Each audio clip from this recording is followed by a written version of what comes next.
Yo, what's going on YouTube? And welcome back to Goal Line Hockey. It's your boy Kevin Forte, and we are taking a look today at the latest rumors out of Vancouver. So we've been hearing a lot of stuff this summer about JT Miller as he's a year away now, or now less than a year away from unrestricted free agency. He had an incredible season last year with the Vancouver Canucks and was in the Hart Trophy conversation early on.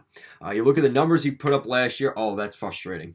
99 points in 80 games. He couldn't get to that 100-point mark, but still, to say the least, he had an incredible season.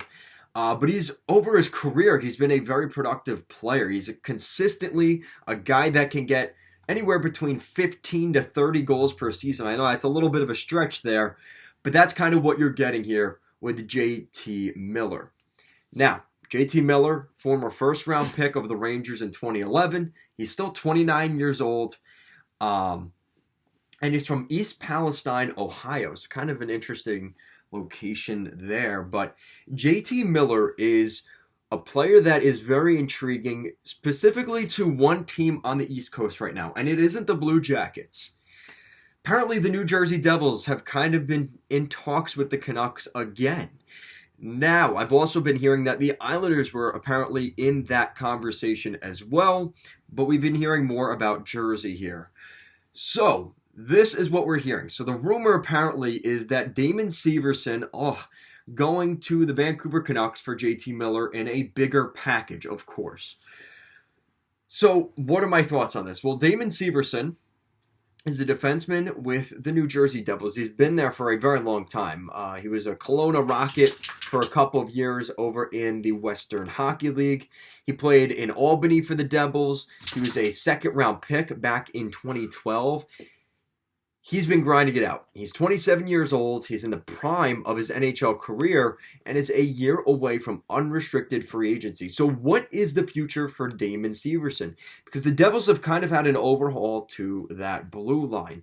You see they bring in John Marino, and they're kind of changing things on the fly there. Is Damon Severson a part of the future, or is he a part of the problem that they maybe want to address other things? So what we're looking at here, Severson, a year away from UFA status, and he's making $4 million this season. So it's definitely a smaller contract. But when you look at the Devils' blue line, it depends on what you think of some of the other guys around there. Because right now you've got Dougie Hamilton, John Marino, Ryan Graves, Jonas Siegenthaler, and Simon Nemec. All of those guys are in the system, and don't forget Jack Hughes' brother is also here, Luke Hughes, with the New Jersey Devils. So legitimately, you're looking at Hamilton, Marino, Severson, Nemec, and Hughes. Those are 5 defensemen that can legitimately be top 4 D-men in the future, right? So maybe not this year, but again, if you sign Severson, you're probably looking at a 5, 6, 7, maybe even 8-year extension, depending on what they want to do. So if Tom Fitzgerald is sold on the idea of Severson being a top 4 defenseman, well then that's where you have to look at moving somebody else. But the problem is, they just gave Jonas Siegenthaler top 4 defensive money, right? They gave Siegenthaler a $3.4 million extension per season. So with that extension, it makes it a little bit more difficult to keep to keep Severson and Graves. So they have to decide between one of those two guys, I think. And I think we're going to see that here pretty soon, whether that's this summer or at the deadline. I think the Devils will figure out which one of those two guys that they'd like to keep long term. Now, I like Damon Severson. I think he's one of the better defensive players that the Devils have had here recently. And I hate seeing all these trade rumors. But again, you look at the guys they've been drafting. You've got Hughes. You've got Nemec. Do they necessarily need Severson at this point? And they've already invested already in guys like Siegenthaler and Marino and Hamilton, and now you bring in those other 2 guys. Even with those 3 guys I just mentioned, you still have the 2 younger guys coming in. So it's just a lot going on. Does Severson fit in the fold moving forward? And I think that's where the Devils are kind of priming a big trade here. JT Miller would be a huge addition to this group. He can play center. Maybe that allows Hughes to go to the wing, which might be his best spot. Or they move Miller to the wing. Depends on what they want to do there. right? But JT Miller's a guy that can score. And they missed out on Johnny Gaudreau. And they think that this is a guy that can help them get to the next level. And they have the prospects. They have the draft picks. They can get a deal done.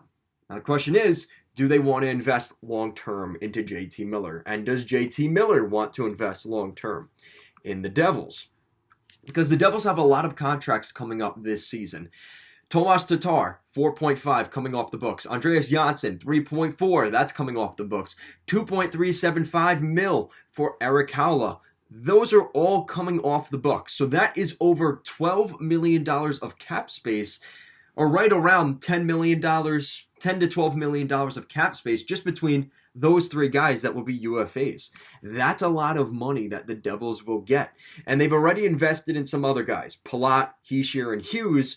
Those are the only three guys that are here long-term in New Jersey. Now you add JT Miller to that, there could be a fit there. Now, like I mentioned earlier, his hometown from New Palestine, Ohio, it's not terribly far from there, right? Obviously, Johnny Gaudreau did the opposite effect. It's about 3 hours, right? 3-4 hours on a flight.